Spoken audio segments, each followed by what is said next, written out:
Hi, very good afternoon to Mr. Chua Tian Po, Chairman and CEO of Hobby Land, Professor Arnold de Meyer, President of SMU, Professor Tan Chin Tiong, Senior Advisor, Office of President, Professor Jerry George, Dean, SMU Lee Kong Chian School of Business, and our distinguished guests. A very warm welcome to the Hobby Professorship Public Lecture at Singapore Management University. My name is Samantha, and I'll be your host for today. So for today, we're really honored to have Professor Zhongming Wang with us. Professor Wang is a professor of industrial and organizational psychology at Zhejiang University, and he has received his MA and PhD degrees at Gutenberg University and Hangzhou University. He currently holds the Senior Professorship of Social Science at Zhejiang University, and as well, the Hobby Professorship at Singapore Management University. Today, we are really privileged to have Professor Wang deliver a lecture on developing an entrepreneurial and innovative community using research and business experiences from China. It is also my honor to introduce the chair for today's session, Professor Jerry George, Dean of SMU Lee Kong Chian School of Business. We will now invite Professor Jerry to say a few words. Professor Jerry, please.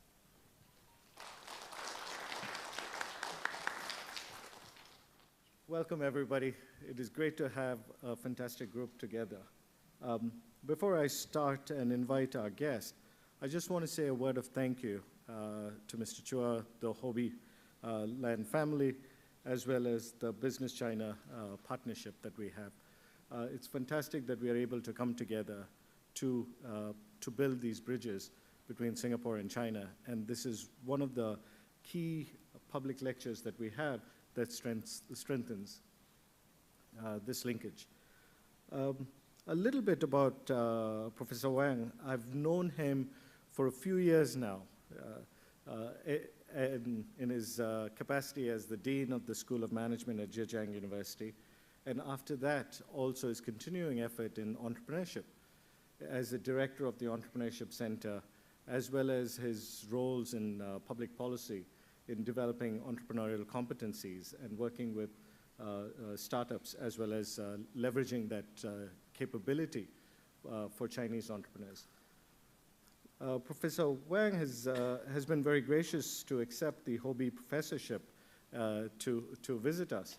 And part of his role here when he visits us is to help our faculty develop a broader appreciation of China in terms of its China research, as well as the opportunities for us to then learn to see what are the ways that we can embed this in our teaching, in our curriculum, and give a better exposure for our students.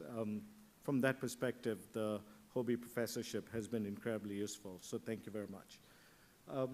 On a larger scale, Professor Wang has also had a very good exposure in helping businesses grow in the Zhejiang province, as well as in the Hangzhou community, where he's been very active for over 30 years.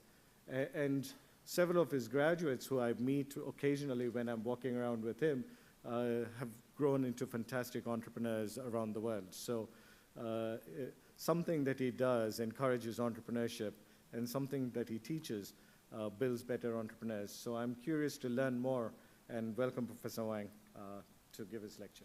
Thank you. Good afternoon, ladies and gentlemen.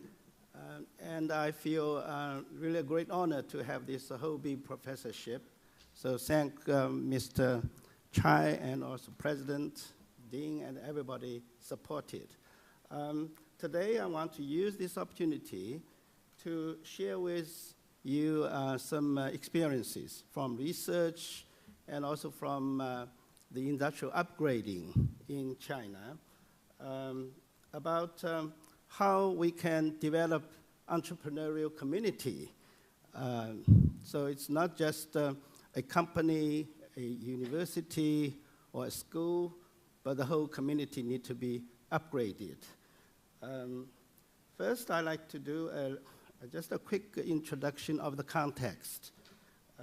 I know maybe everybody's been to Zhejiang or Hangzhou, you all know, probably. But I just quickly go through. Zhejiang province is still the most entrepreneurial province in China. Among the top 500 privately owned companies, about 1/3 from Zhejiang province in China. And also, interestingly, it's not just entrepreneurial, it is also intellectual. So among the academicians from Chinese National Academy of Science and Engineering, 1/4 of the members are from Zhejiang province. So science, technology, and entrepreneurship actually, go together from this particular area. And Hangzhou is still the most visited city by domestic tourists. It's not just the beauty, it's more the innovativeness. So it's been the most innovative city in China. These are like, some are like, Alibaba or development zones and so on. In the recent rankings, you Chinese like rankings. So in the recent ranking, it's been ranked still the happiest city to live. I guess Singapore is the happiest country in China, in the world. It is, yeah. So innovativeness and happiness seems also go together with this case.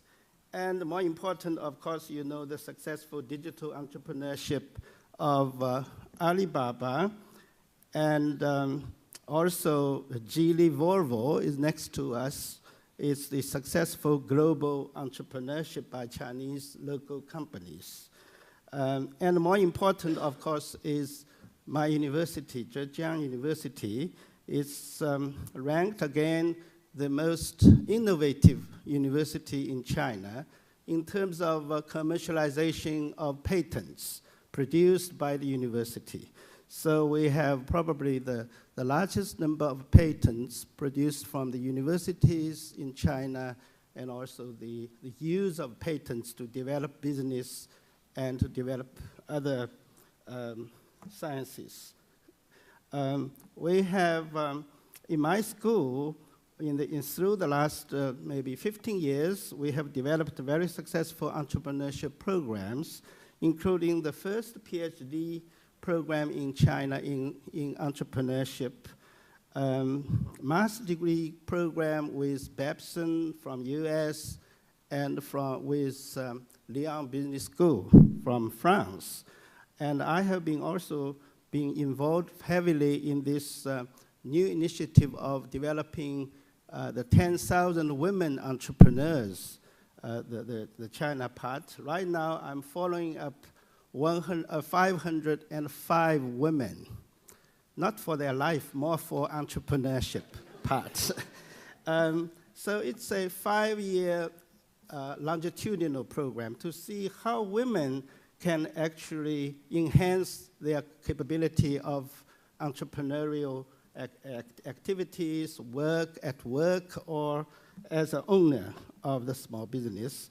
And the last but not least, very important, is the Zhejiang University is building up the largest university incubator in China. If you look at this, here is the Zhejiang University new campus. And this here is the largest dining hall in the world, university dining hall in the world.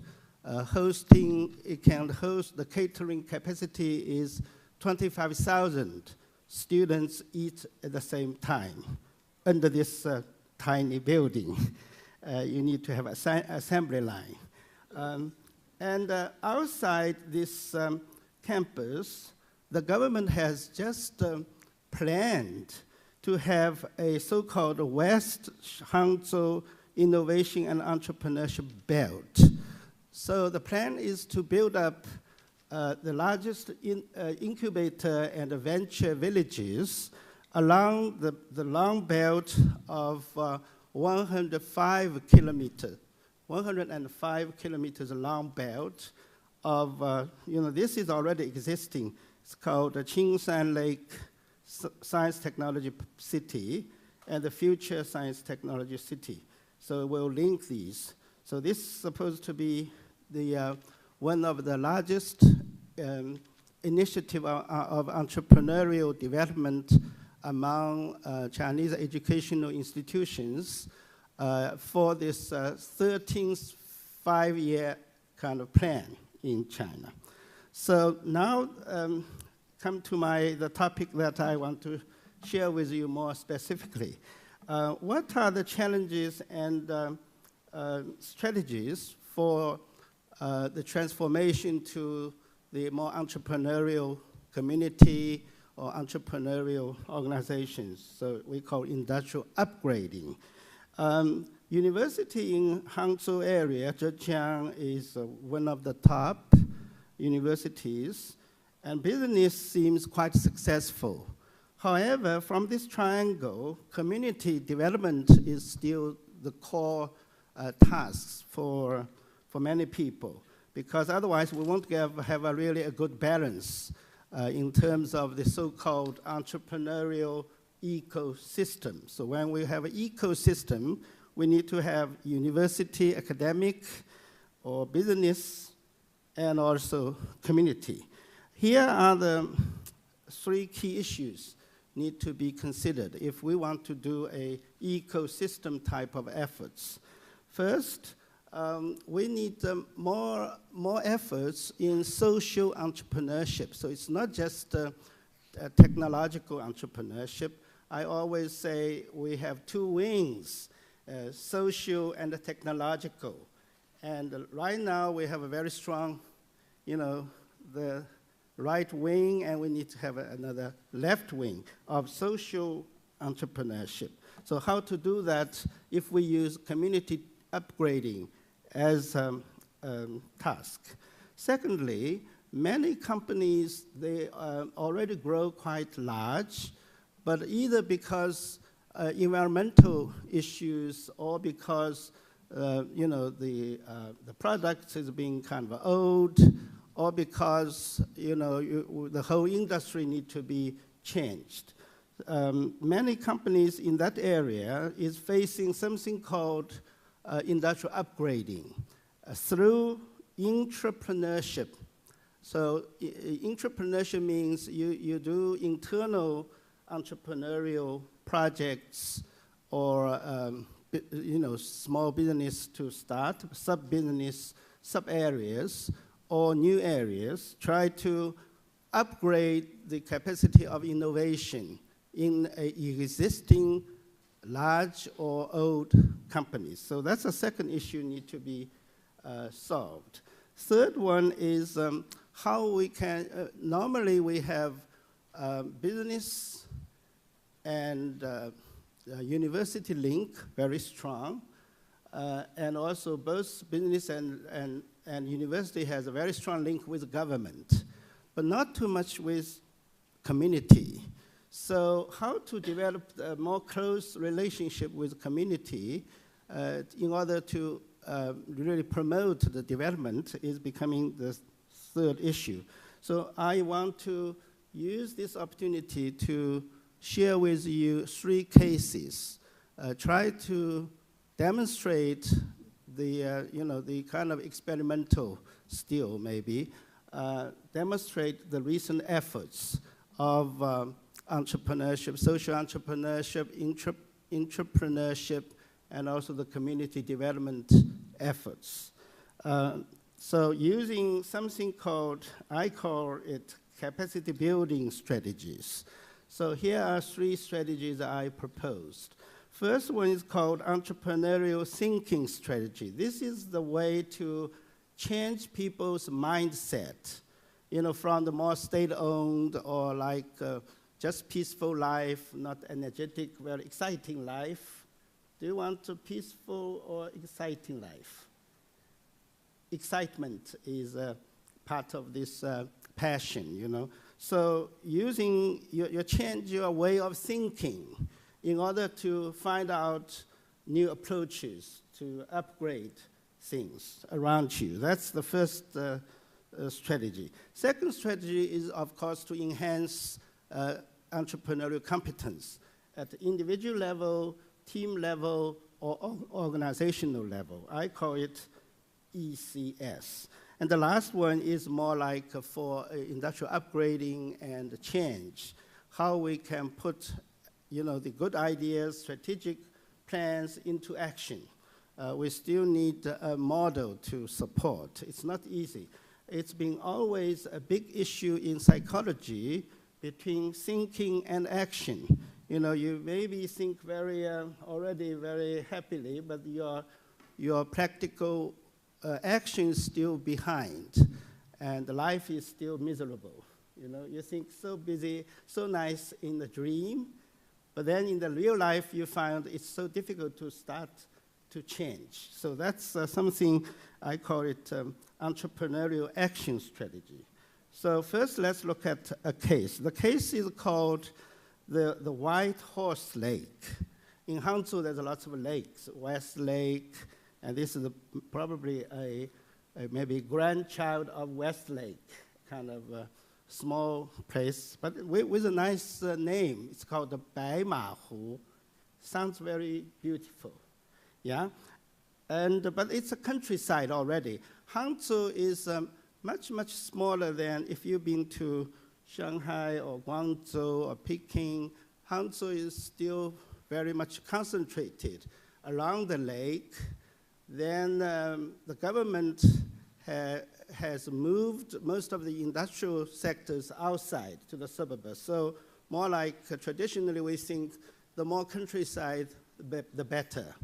But now, as real estate is going very up in price, or life becomes more like stressful, people like to live more in the wide range of areas of the city. So the countryside is probably a little bit not too much less developed. So how to change that? This is the map. So this is something called the Qiantown River, and this is very important. ZJU is Zhejiang University. GERC is a Global Entrepreneurship Research Center, so that's my office. So my office is like 10 minutes from the lake. So that's why it's a happiest city. It's kind of so close to the lake. But we also have a wetland and a West Lake. Traditionally, people only built the northern part of the river, but not the south. It's like in Beijing. You will find the south area is less developed. People like higher level, cooler. Maybe also in Singapore. You don't divide south and north. It's about the same area, yeah? So industrial development-wise, this southern part is being more for IT, for multinationals. They start all R&D centers, so the high-tech zone. And this area is called White Horse Lake area, and it's now still the national animation base for creative industry. So Hangzhou government want to do creative industry to be the pillar of Hangzhou city. So the question is how to do this when we have so much countryside. In the entrepreneurial thinking, I'm talking about 3 key important dimensions: critical thinking or creative thinking, responsibility thinking, cooperation, construction, and execution. So these are the most theory. I don't want to bother you with the theoretical model, but look at this. These are the impractical way to think about the new mindset. So the new mindset is want to change the community into more innovative, more responsible to people and to the residents, and also to the social community, and to be cooperative, to be constructive, and to be implemental if you have new plans.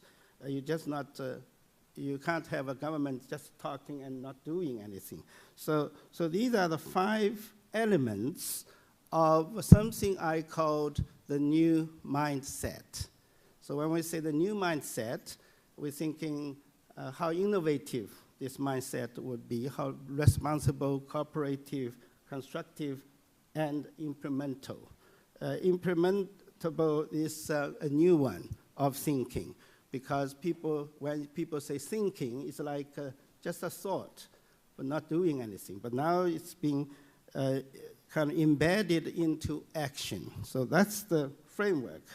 What we did is, first of all, in Hangzhou, there's a very famous university called the Chinese University of Fine Arts. It's the top one fine arts university in China. Lots of very, very famous Chinese painters from that particular university.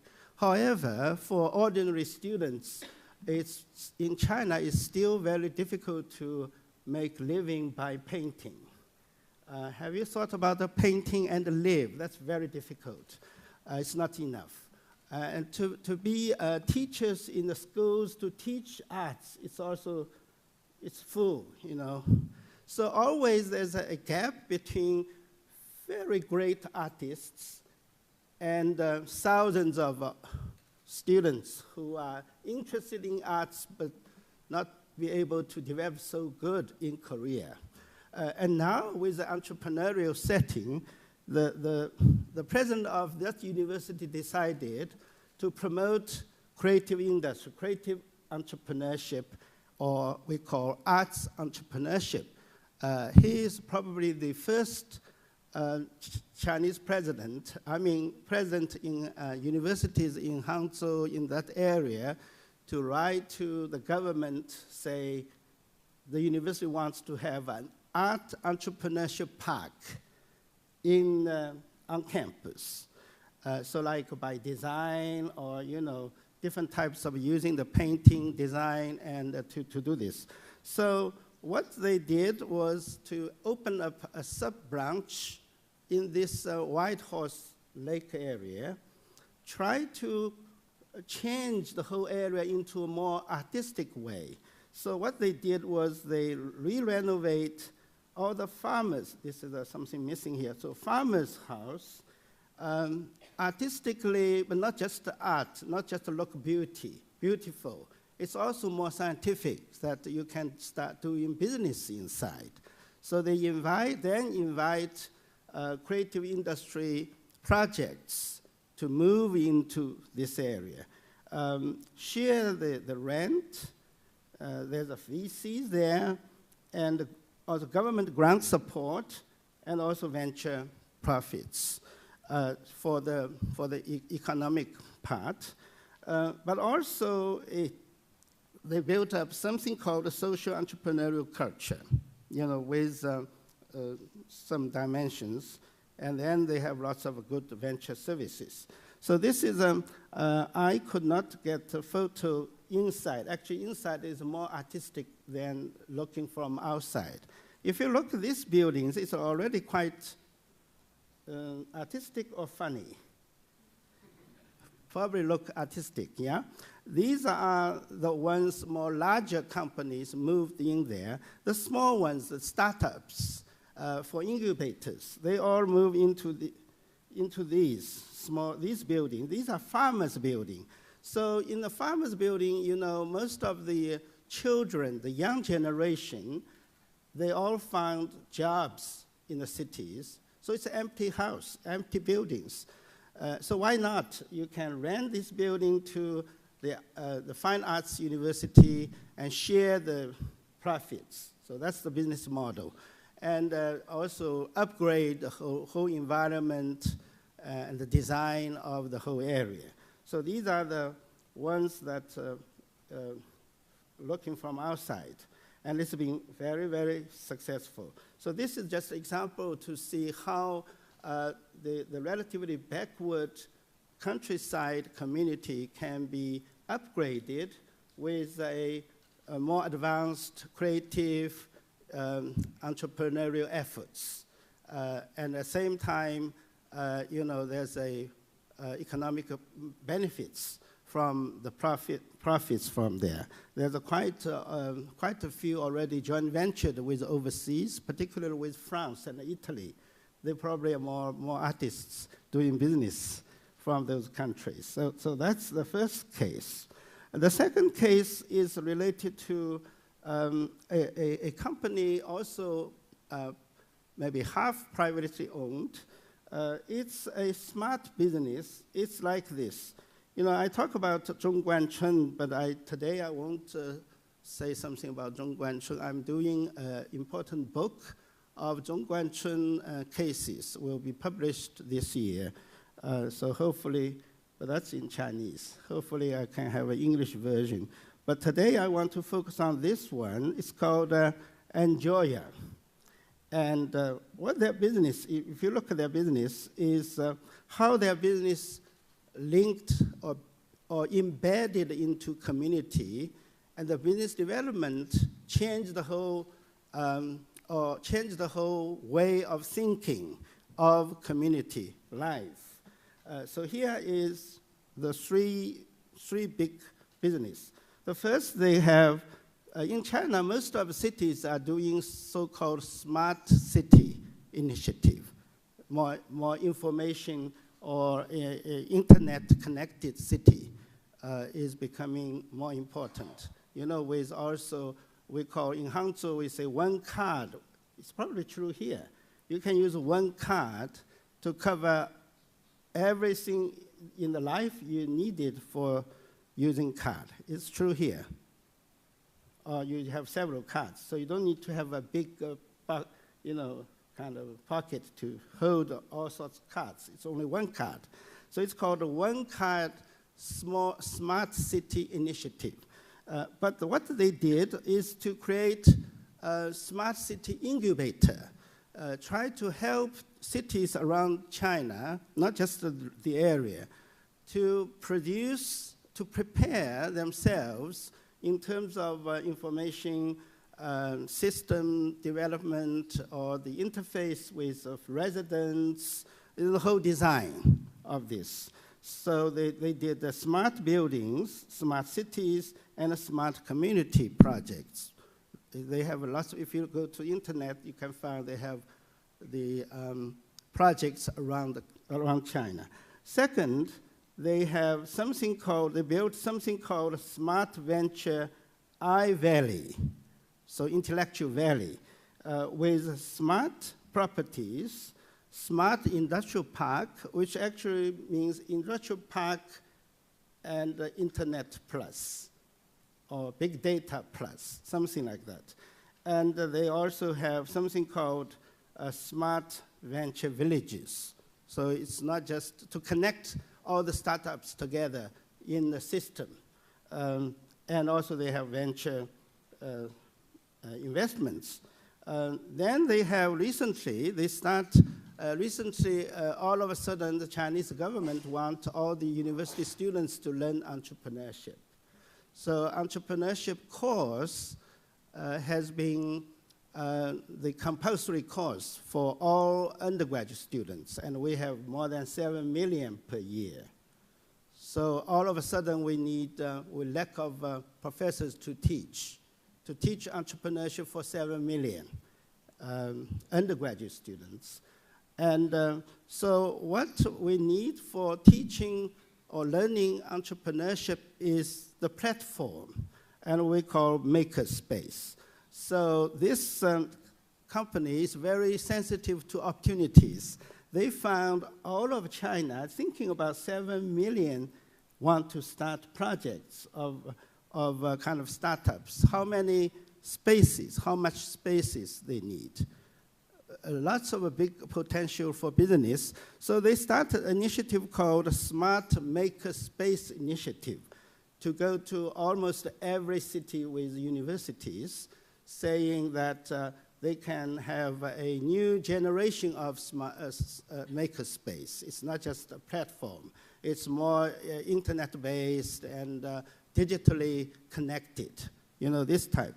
So they have like a university community, a makerspace, hackerspace, and Kickstarter space. In the first floor, do you say first floor?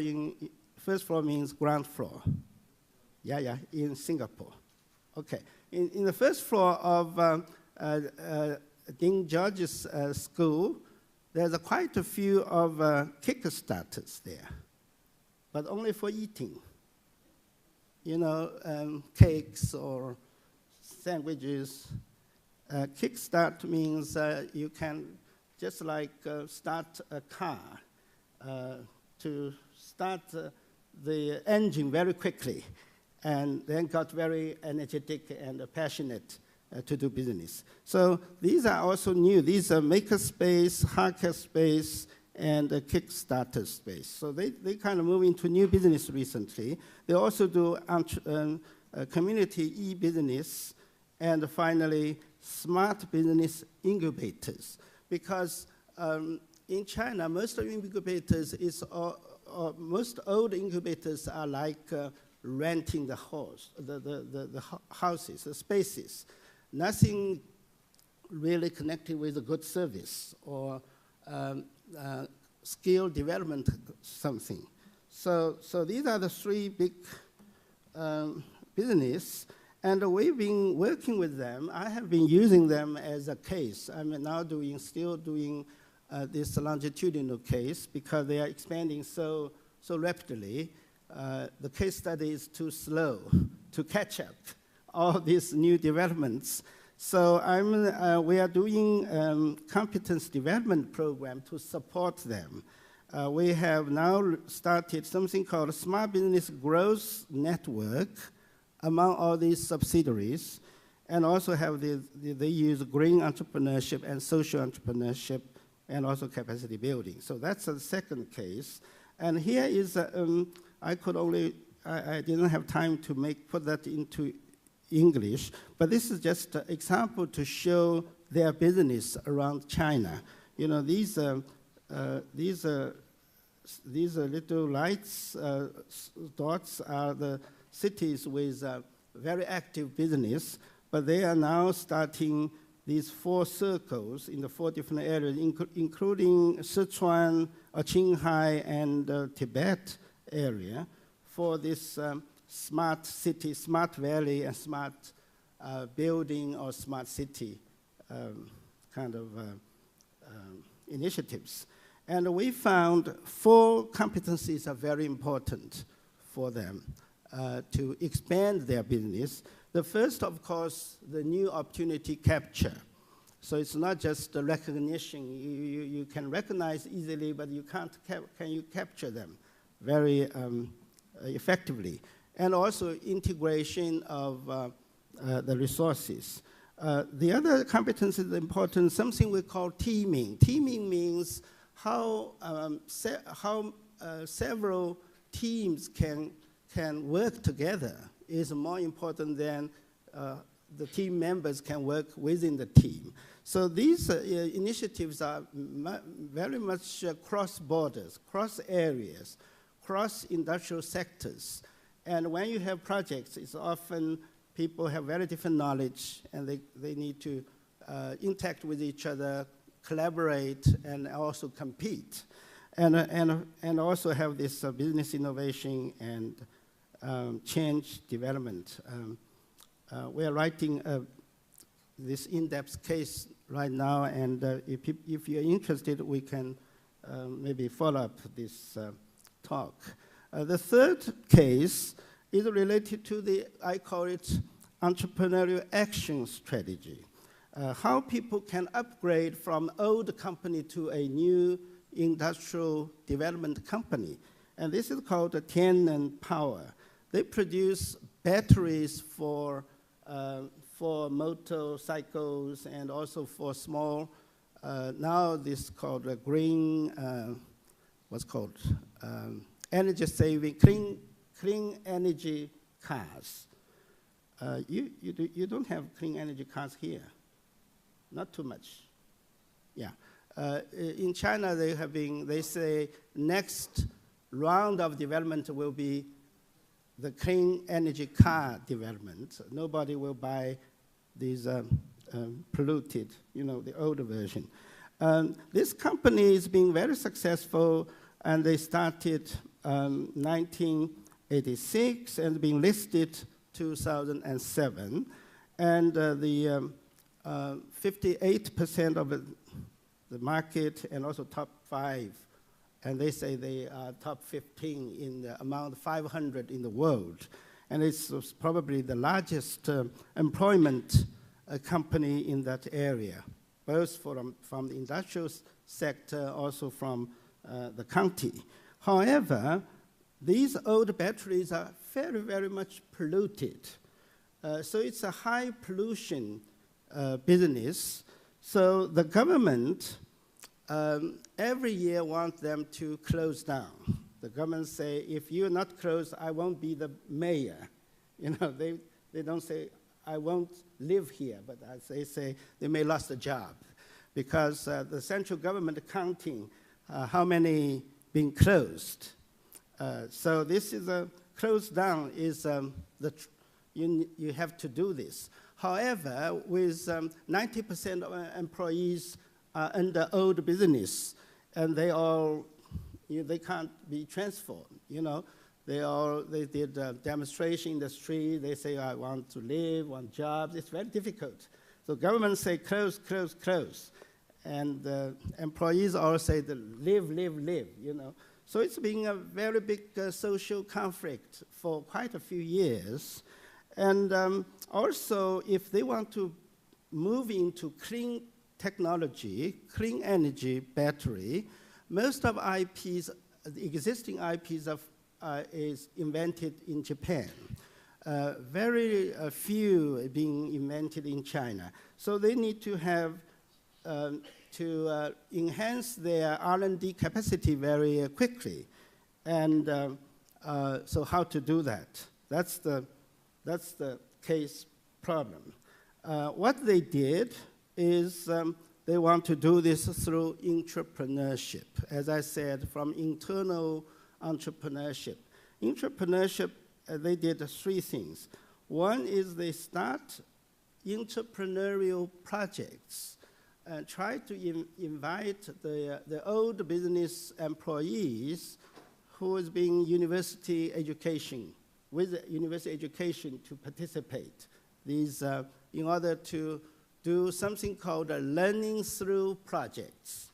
So not just invite a professor to teach, but to invite them to participate into various type of more innovative projects. Try to reallocate them, prepare and reallocate them. Second, they have developed something called open innovation teams, connected with, the best, they told me the best professors in the battery industry are mostly in Tongji University in Shanghai. Tongji, it's very famous for architecture and urban science. So they developed, and this is in a small county. The Tongji professors won't like to work there, or even to do business, to do projects there. So they need to establish this innovation center in Shanghai, or maybe not Shanghai. Shanghai is not good to live. So in Hangzhou, happiest city, Westlake, and so on. So that's their initiative, very, very successful. They also invite experts from overseas to do that. The third one is change the whole business model. The business model is to have the old business model is a high production and high pollution and high profits. Now, because high pollution and is not allowed, so they have to cut down. However, the new battery business is much long-term. You can't make it more profitable in the shorter run. So what do you do in between is becoming we call innovation space. So you have an innovation space. Otherwise, if you don't utilize that, then you lost the time. You wait for the new battery to produce profits. It's many years later. So these are the 2 issues they've been built into this entrepreneurship. So here is, we call it green entrepreneurship. So first, this GE is not General Electric. This is green entrepreneurship, yeah? So because I thought the reason I say GE is because the space is so limited in the slide, so it's shortened. So it's a green entrepreneurship change adaptation. They did 2 actions to start with. One is called talent action, which is to prepare their employees to have a change readiness. You need to prepare everybody, say, you know, in order to have a long-term sustainable development, you need to change your mindset and skills and try to create new business groups. The second part is the organizational level. I call it organizational mindset. So it's more like a culture, the core of the culture. So they did it very carefully. And then the big problem in change is always cross-functional conflicts, because different departments may not be able to coordinate in a new way. You know, the old behavioral model is so much fixed, and it's hard to change. So these are the 2 things. And I call it phase A. A means adaptation.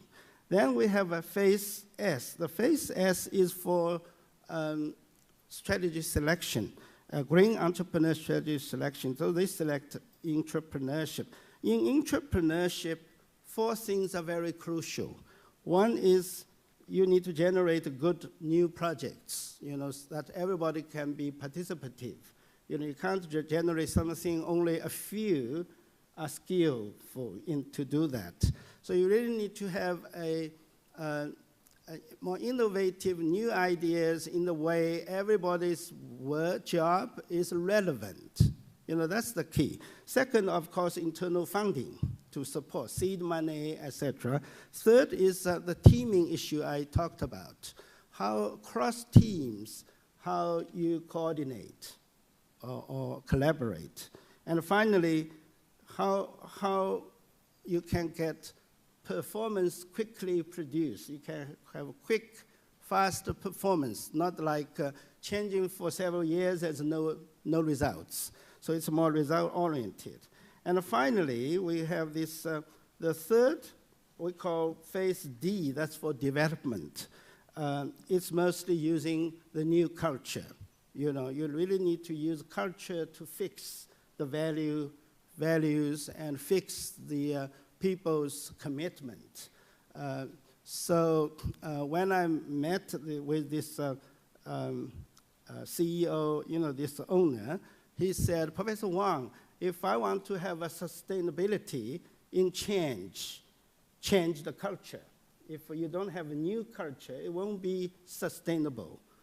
So they use the culture to, they develop something called green business model with a very good cultural development, and also try to use the community, because everybody, the whole area need to be green too. You know, the whole area of communities need to have this, the culture. Okay, so finally, I want to conclude, say, what I talk about these 3 cases is all related to the process of transformation, change, and upgrading. How to do that? Through the years, I produced a new model of change. It's called an ASD model. The model is about, you know, I have lots of academic papers to do this, but here I just want to put it into a more simple way. If you understand, so adaptation is for change mindset building. So you need to adapt people for the change. Second is selection, is select your strategies, and mostly around entrepreneurship. There's many ways to do entrepreneurship, so you still need to have a good selection of different strategies, and this competence strategy is definitely a most popular way to do that. And finally, it's called development. In order to be sustainable, you need to have a good developmental preparation for the change. And I call it change action. So you have more developmental actions to support. So this ASD model is being used for the case studies that I carried out in the past for these entrepreneurial development. So I probably done these 30 or 40 minutes, and I probably could have some questions if I may. Thank you so much. Thank you.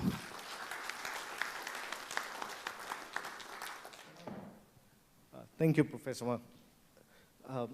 We've covered several topics from art entrepreneurship, smart incubation, green power, and so forth. The biggest transformation that I see in China, at least, is changing the nature of innovation, sort of moving from an imitation-based economy to an innovation-based economy. And part of that is the change in skills, the change in infrastructure required to innovate. And now you see companies like Xiaomi and so forth who are in 5 to 6 years becoming multi-billion-dollar enterprises. So if you think about this, what are the fundamental changes in how we teach people to adapt to this model of innovation? You can. That's your question. Yes. I actually developed a good way to do this. I always say my approach is a good. It's okay. Sorry about this. Because, you know, it's hard. First of all, people say how you can teach entrepreneurship. You know, not to say Xiaomi, if even Dami, you can't do that. You know, how entrepreneurship seems from you born. And I always telling people that no, that's not totally correct, maybe 30% correct, but there's something wrong. If you do, for instance, just you work at Taobao, you know Taobao, you probably don't need to learn too much. You know, you don't need to learn. However, with this IP or patent or global business, something more complicated. So you really need to be trained. This second part, which probably consists like more than 85%. So only 15 from your bone. However, for this Xiaomi case, this more rapid development, how to teach, I developed something called entrepreneurship action research model. What we did was to start from problem-driven. So it's always you bring into educational setting key issues, problems. And then we try to do group learning. It's a big story. But I'm now developed a course. Do you know I will teach after this visit, I will teach a course in Zhejiang University on entrepreneurship for MBA students. I do 1 credit online and 1 credit offline. Offline is through Makerspace, not just I'm talking. So with projects. And right now, already more than 700 students registered. Only me teaching. In the past, it's not possible, you know, for a professor, even a good professor, you can't teach 700 at the same time. It's not children. Even children, you need to be very careful, only 10 or 20. So what I used is this action learning approach. It's different from case learning. Case learning is to learn what other people is doing. Action learning is learning by doing by yourself. So it's much more effective. Thank you. Just wonder if there are any questions on the floor. Yes, please. Could you state your name and then, if you're loud enough, that's okay. Sure. Oh, yeah.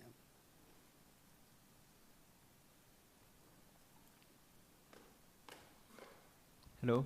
Hi, my name is Olivier. I'm French, as you can tell by my accent. I've lived in China, in Hangzhou, for 2 years. I was actually living in Binjiangtu, near, I was working for a support group, you know. Yeah, yeah. And I was sorry, and Support, yeah. Supor. Yeah. So I was working there for 2 years next to the Alibaba headquarters, and according to the biography of Jack Ma from Chen Wei is saying that Jack Ma is running his business as a Laoban. So if you take the Laoban word, it means Lao. Lao is old, and Ban is bored. So he's basically the boss setting the rules. Oh, the board. Yes, the boss setting the rules.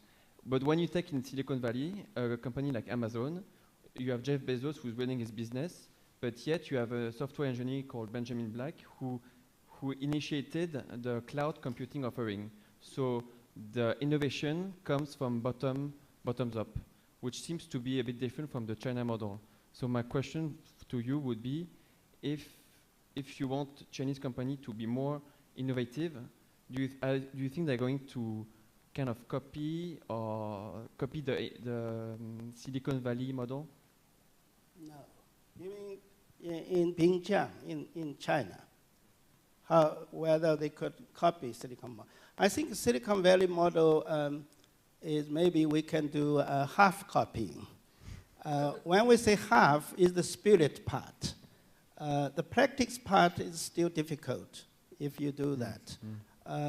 You know, I do this Zhongguanchun in the north in Beijing, and they actually learned a lot from Silicon Valley in the way that you know, tolerate. There are two things that are important, and I think the Hangzhou Silicon, you know, Hangzhounese also claim Hangzhou is the Chinese Silicon Valley. Yes. Also in Beijing, they say that's Silicon Valley. Everybody wants to be Silicon Valley. But in Hangzhou, they also learned quite a lot because they have offices in Silicon Valley. So I always say two things they are copying. One is tolerate failure. Second, talk to your competitors. So these are the two things very important. You really need to copy. Otherwise, you can't copy technology, no. And the model of leading, by the way, Jack Ma is really the Laoban. And, but he has a very good team, actually. And he shared most of the, you know, the economical outcomes with them. So that's the good part. But on the other hand, Alibaba still need to be upgraded with internal entrepreneurial activities. So recently, I'm helping them to try to make it more like entrepreneurship. It's still very, very important. Otherwise, it probably don't want to last as long as we expected. It probably might be a bit shorter. Okay, thank you. Another question? Yes, please.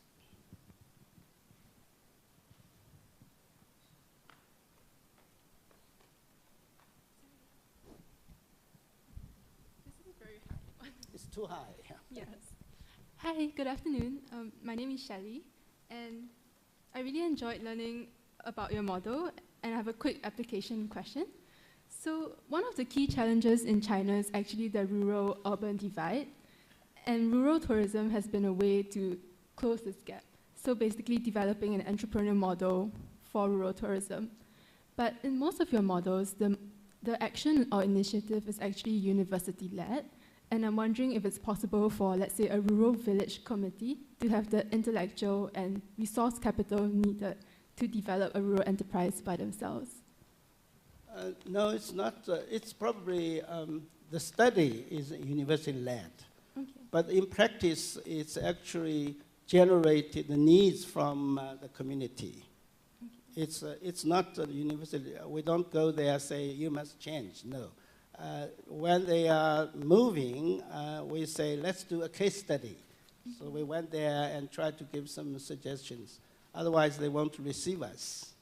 So we need to behave like we are helpful and with some suggestions. But not, we don't really lead the change. Okay. Because, and this model of this white horse lake model is being now learned by the western area of China quite a lot. You know, in the provinces like Sichuan and Guizhou. Do you know Guizhou? Yes, I'm going there. You went there? No, I'm going there to do research on rural tourism. Oh, very good. Because they have a big project in Guizhou, this White House Lake project. Okay. And so there's a great demand from local communities. Try to say, okay, we can not only re-renovate all the housing, but at the same time, we're being more profitable. Yeah. You know, so real estate becomes more creative.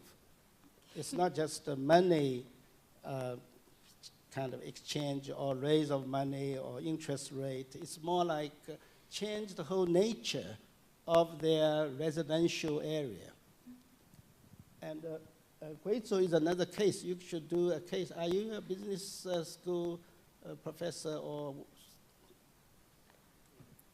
I'm a student, but our professor is doing the action learning system. Oh, Guizhou is the ideal place because it's relatively backward, and you do more things from backward areas. You can learn more, you know, because they like to change, to be changed. Okay. Thank you. Thank you. I've got a question, given that you've taken the Hobby Professorship, about commercial real estate and this idea of incubation space. Yeah. Right. So earlier, a few years ago, there were more incubators than entrepreneurs. Yeah. It still is the case in many places, including Singapore. So when you say words like 7 million entrepreneurs and so forth. No, 7 million graduate students. Students who would study entrepreneurs. Yeah. Even then, there is a huge scale effect in trying to figure out new opportunities, new places to put them, right? And also the existing churn of failed businesses and so forth. I'm just wondering what your thoughts are in how the landscape of real estate itself is changing to accommodate entrepreneurship or to accommodate collaboration, or I'm just wondering, similar to your ideas of maker space, what are they doing which is so unique? You know, the old generation of incubators are just the real estate usage of the buildings and the rooms. Maybe from about 2 or 3 years ago, people start to do more like ecological maker space. So more ecologically planned for not just the space, but more support to the maker side. So in Hangzhou, it's under transition of old incubators into this newly so-called eco-environment building for entrepreneurship. It's been very, very popular. Mostly, I try to add a learning component into. So learning and developmental component. And so in Hangzhou, there are at least 5 these are old buildings. We call, you know, these are really not maker space, a dying space from a transition of industries. So we are now developing a new model of incubator. And to make it more ecological and also more like a learning platform rather than just doing business itself. It's been quite, I'm doing a case actually on this, and very successful, a very successful change for this. Thank you very much. Any other questions? You've been all to Hangzhou. Yes, Yeah. Next time to Hangzhou, come to my center, and I take you to see these new generation of makerspace, incubators. It's very, very interesting. Thank you. Any other questions? Yes, please.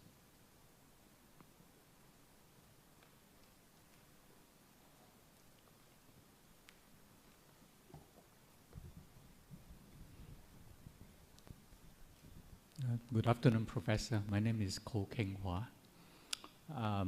Thanks very much for the excellent presentation. I'm particularly interested in your effort or in your research to create centers of entrepreneurship in the lesser developed parts of China, Tibet, Guizhou, and you know, I can understand why Horse Lake is in Hangzhou, is one of the most prosperous provinces and very near to a very prosperous city. The talents are there, the universities are there. You know, I was in Guizhou, I was in Shanxi and some of the poorer areas. I think the challenge is how to attract the entrepreneurial talents to want to move there or to remain there, because the opportunities, the living environment, the infrastructure, the school, the universities, the professors, you know. So I just want to understand, since you have a case study on Guizhou, on Xizang and so on, how are you attracting the whole talent ecosystem of entrepreneurs, of incubator mentors, of professors, of technologists to transfer to them? How are you attracting this to the much lesser developed areas of China? Thank you. That's good. Yes, that's a more strategic kind of a strategy question. I think right now is a good time because in China, the Prime Minister and the President are all talking about entrepreneurship and innovation. So generally speaking, everybody now have the intention. The question is how to carry out this with good, effective actions. It's still quite difficult outside the university. Inside the university is probably much easier. So like this venture village type of initiatives within the university, or the university and the community initiatives are still more popular. I did a project with this 10,000 women entrepreneurship, and many of them are from backward areas. So what we did is to working with industrial associations and also with the development zones for this part. I guess if we want to really enhance entrepreneurial activities, we probably will have to work with different industrial development zones to do this. I have started, of course, as you said, it's probably limited just from Hangzhou, but we have started a 30 university network in China, try to promote entrepreneurship education. It's not just students, it's more like professionals. So now, right now, I'm running a network of 30 university network of trying to develop capabilities for professionals. So professional technicians, managers, and maybe individual entrepreneurs. We still have a big task to train people to do that. So it's a good question. It's still a long way to do this.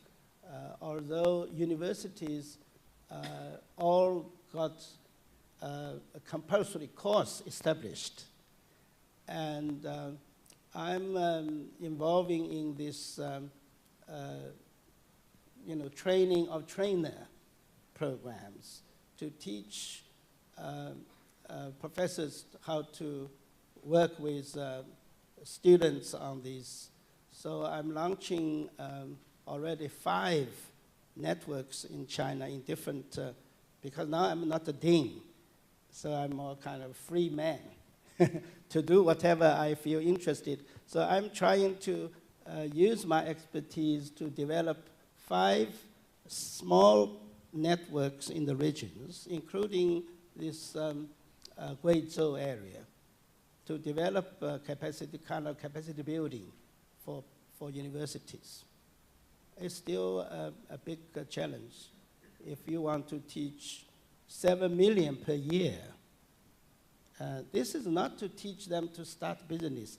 This is to teach them to understand the entrepreneurial spirit, innovation ability. It's probably maybe much less than 5% really starting business. Okay, thank you. So, One last question. Yes, sir.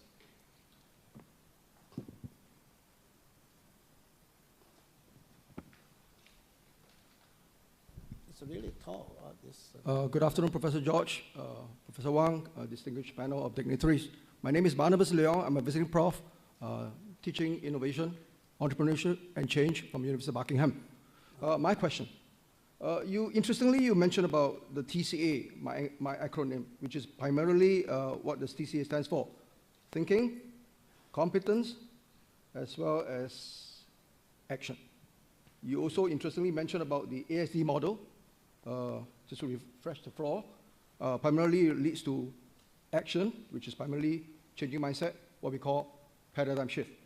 Selection, which is strategy, and development, which is the change action. You also mentioned about the entrepreneurship research model. The girl from the floor mentioned about action learning research. So my question is very simple. Not too long back, I believe the press reported that China is having an economic slowdown. Yeah. You also mentioned the fact that, well, we can actually pick up entrepreneurship, what you call practices, probably out of China. But it's nothing like going to China. Recently, I had the good fortune to lecture in Peita, Guanghua School of Business. Okay. I also had the pleasure, immense pleasure, to also speak to the alumni from University of Pennsylvania, Wharton Business School. Mm-hmm. So the students from both uni actually directed questions at me. Say, Prof, given the fact that entrepreneurship is not something new. In fact, 23 years ago when I did my MBA with Howe, entrepreneurship was actually introduced more than 2.5 decades. So entrepreneurship is very important. Young people, particularly in Singapore, they wanted to be their own bosses, their own laoban, so to speak. But again, you need to go back to classroom to pick up the skills. Of course, Jack Ma, you mentioned, he has a very good team that he can launch Alibaba literally out of mainland China and have it listed in America. You mentioned about Xiaomi, Huawei. Can I so and so forth. So my question is very simple. I'm sorry. So my question is that how can inspiring or budding entrepreneurs attempt to pick up some of the strategies that have been expounded by Professor Wang Zhongming in order to effectively lift up the whole idea and to turn a dream into reality? Thank you. That's a big question. I can't teach millions of them, but I really produced already a book supposed to be read by 10 million. You know, hopefully it's been sold out. I think the way we are doing is to strengthen the action learning oriented entrepreneurial educational programs. And I'm doing quite a lot on this. It's not just the case learning, it's more action oriented is probably the most effective way to do that. In China, we need to do that through the networks, and then half government. So I have, for this purpose, I have, my book on entrepreneurship competence is being designated by the Ministry of Human Resources to be the compulsory textbook for all the professionals, not the students. I think the students still need to learn knowledge and techniques more carefully. Now the big portion of the population is these existing employees and professional people. This competence development is more important for them who are on job. We can probably start a joint venture to do this. You know, I hope with SMU we will have more collaboration to do this. We have something called the Skills Future, which Yeah. is about transforming our own skills base in Yes. Singapore. Yeah. But I have to make a pitch, given that you've talked about Zhejiang, I have to make a pitch for SMU. We have, I know it may be a bit late, but we've just launched our entrepreneurship major with the action learning component as central to it. Very good. So all our students, when they choose the entrepreneurship major, will do a practicum course, which involves every student creating a venture and trying out this idea. That includes a little bit of funding that every student would start out with $1,000 Yeah. to help prototype or develop the product or service. And then they'll present it to a panel to get the next round of funding to go forward. So we are trying to integrate that, not because sometimes these tend to be successful, Yeah. and sometimes not. But the whole idea of action learning and entrepreneurship is so crucial as a lifelong skill that we think it's important to put it within our curriculum itself. And we've also changing our core course, where we're thinking, we are putting in a new course similar to what you're saying about entrepreneurial thinking. Yeah. Our biggest challenge in Singapore is we grow up being told what to do, that our students somehow expect to be told how to be entrepreneurial.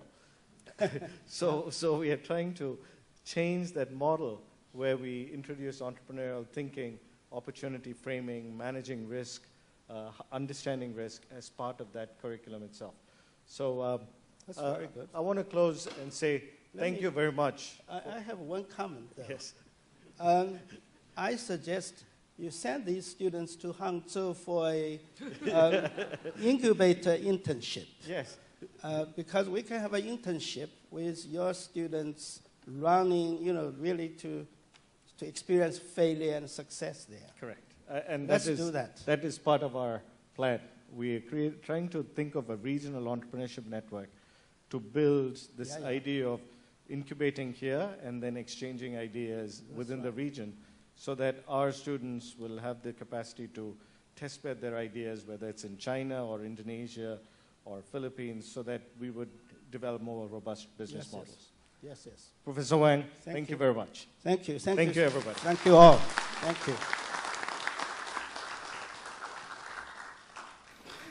So once again, thank you, Professor Jerry and Professor Wang, for the interesting Q&A. So we've come to the end of the session, and there are some refreshments at the foyer. Please help yourselves. Have a good evening.